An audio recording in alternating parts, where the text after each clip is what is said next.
You know, there's a tried and true saying in life: complaining makes the world go round. Or is that money? Point is that it's not a day of playing this game if something wasn't worth complaining about. Now, I can't lie, this whole idea came out because of a Dead by Daylight new killer, or should I say newest fuck up. The Cruse is the most controversial killer to ever release, seeing how Dead by Daylight decided to overbuff a killer for literally no reason, making the game literally impossible to enjoy at the moment. So I got to thinking, what does Dead by Daylight and For Honor have in common? They both are made by French people. They both normally have had every character they've ever made be in a state of pure controversy, or be in such a broken state, good or bad, that sparked either outrage in the community or maybe like 5 posts on For Honor rants in a row. With the game being alive for almost 9 years, I have had plenty of eras and hero metas to look into that sparked pure agony or controversy. Anyways, join me as I take us all back in time and look at every single hero's most broken state and go down memory lane, or as I would call it, have PTSD attacks. So if I sparked any PTSD in you, please hit that sub button. I want to hit 50k before the end of the year, and you could make that possible. But before we get into the Knights faction, I have a special thank you to Blitz, a fellow YouTuber and good friend of mine who helped me get a lot of these old clips. Look, finding these old clips, especially the specific ones like Gladiators, was a pain in the ass. So I'm lucky to have such a good friend like him to really help me out. And why not help him out by going and giving him a sub on his channel? He makes really good ranked grind videos where he's striving to be the #1 ranked player in all of the game. Show him some support as he showed me support. Anyways, let's get to the Knights faction.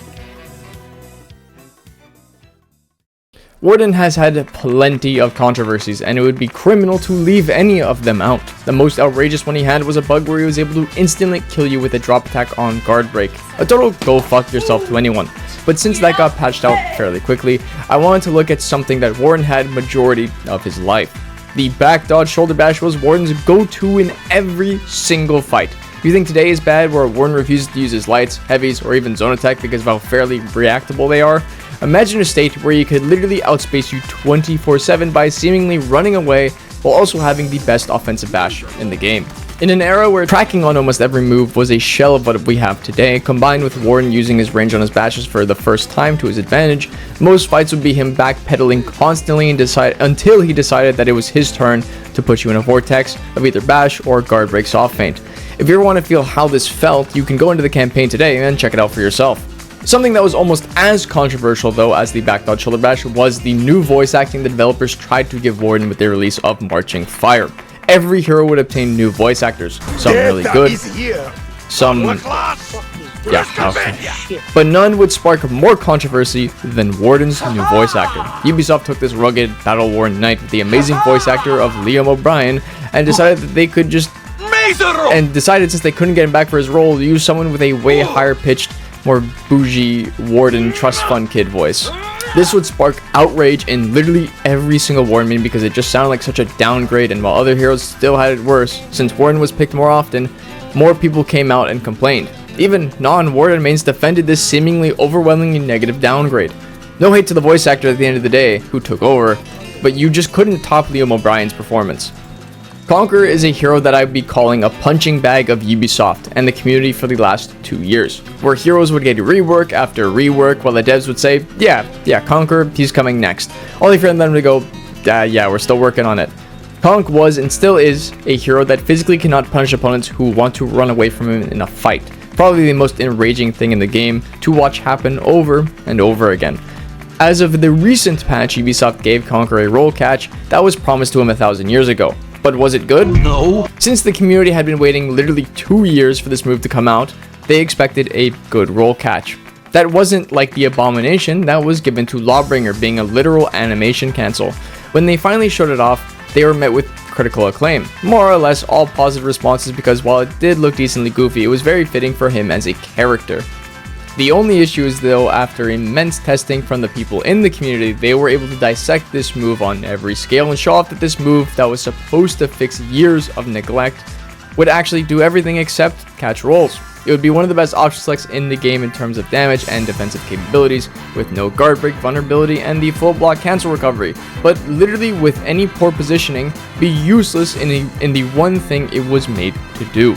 If Conqueror is not kissing his opponent, the roll catch actually just gets outranged by rolls. This is the same thing as if you went to go buy bug spray and instead of killing bugs, it actually just made the room smell really nice. But that's not the only thing I ever wanted to show off. I wanted to take a trip down memory lane that was objectively way more controversial, but probably forgotten.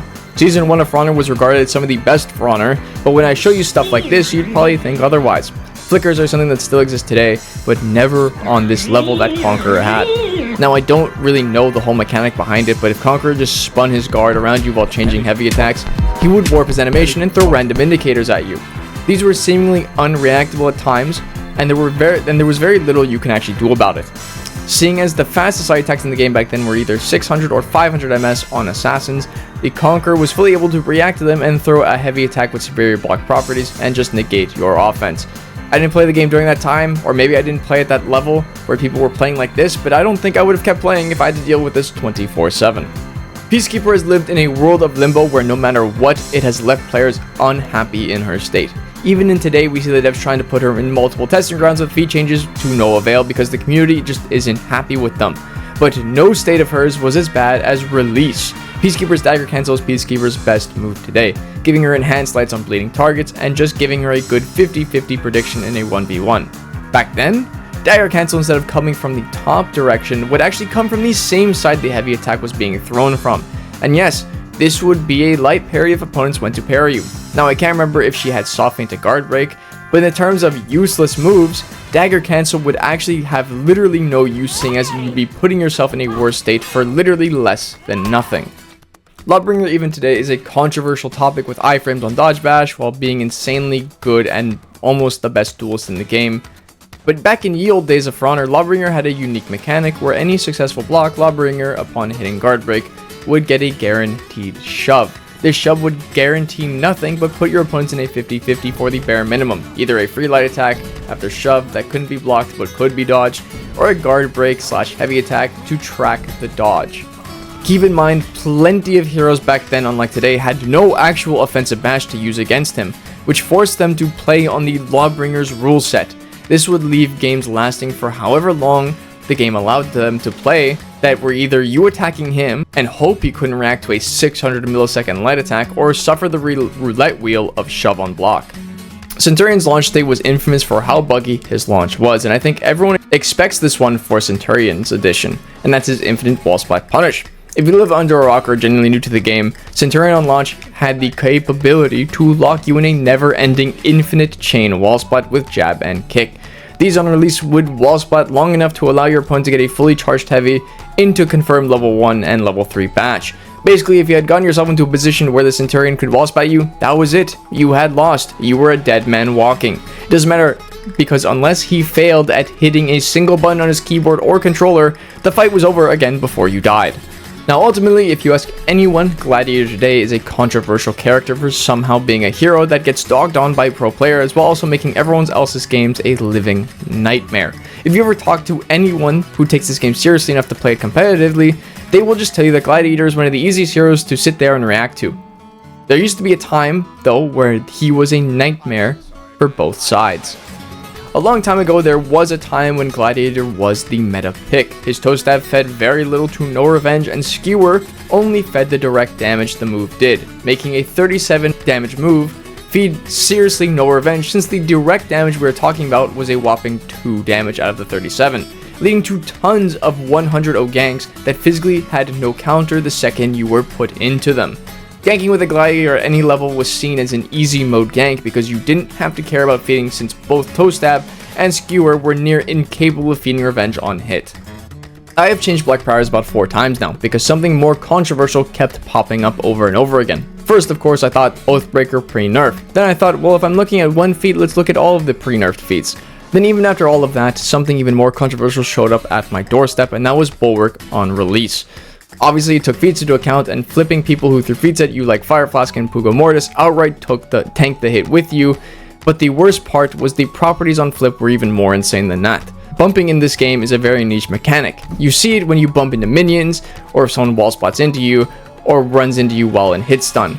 But the most common one you'd see is bashes. What if I told you that BP could flip people being bumped by bashes, leading to literal 0 to death ganks that had no counter to them? Well, yes, completely unintended by the devs, if a player's body came into contact with Blackbriar during the bulwark flip animation, even if they didn't actually attack the Blackbriar, they would be flipped. This would lead to some very skillful ganking that can obviously be easily abused at the end of the day, and at the end of the day was never intended. I don't know what Ubisoft was cooking when they thought, yeah, let's make the hero in the COVID era a gimmick with a virus that kills you if you didn't social distance. Corruption today is seen as the best thing in Warmonger's entire kit, even after the multiple nerfs that has been given over the time. But the most broken state it has ever been in was release, especially in regards to minions. The average 5'5" guy were built like paper and died at the nearest inconvenience. And today, a minion is capable of being killed by even multiple guard break throws, something that is physically incapable of doing any damage to real players. Since every single game had at least one Warmonger in it for months on end, they would have to fight for mid control like they were playing hungry hippos. Whoever got corruption first ultimately won the mid fight by literally truth nuking your minion lane before your eyes while also nuking your health bar in the process. If they had a Warmonger in the mid lane, that was their domain, that's where they spent the entire game, and that's where they refused to leave. Following Warmonger's release was an objectively worse hero on occasion. Gryphon on release would truly have people questioning how heroes could go through internal testing and come out this incredibly strong. That they power crept every other hero before them. This hero had everything with no downside ever. Crazy high damage on his bashes, every property in the game besides unblockables, a neutral bash that chained on whiff, overtuned healing feats that also for some reason killed your opponents more than actually healing your team. I think I've said it in every video, but yeah, people played this hero without the ability to see, and they were consistently winning. The worst part about all of this was that majority of Gryphon players actually were really bad at the game, spamming dodge attack at any inconvenience, but since dodge attacks were hardly punished back then before the dodge attack change, these dodge heavies would only result in a light attack, so Gryphon would always get let off with a slap on the wrist. Losing to a player that is worse than you only because they had the better hero was a very frustrating time to be playing the game, and obviously left Gryphon in an unredeemable state. And that was the entire Knights faction's most controversial states in their life. Let me know in the comments which faction I should do next, and as always, love you guys, and I'll see you in the next one. Adios.